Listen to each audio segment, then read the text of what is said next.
Hey guys, I'm Anna, and today I'm going to show you how to fix Airside mobile app not working.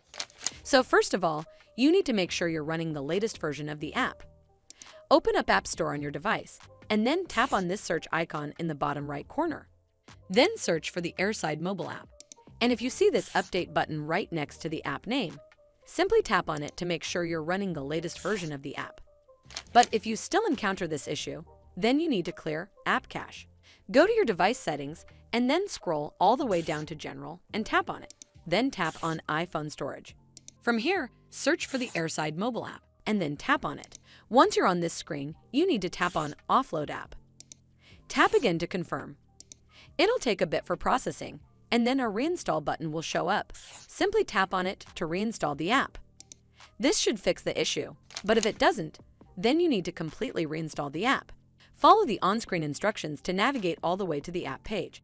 Once you're on this screen, tap on Delete App to uninstall the app from your device. Once uninstalled, you need to open up App Store and then search for the Airside mobile app right over here in the search bar, and then click on this Get button to install it back on your device. Hopefully this will fix the issue, and if it did, then make sure you give this video a super thanks by clicking on this heart icon to help support the channel, and don't forget to hit that subscribe button. We'll see you in the next one.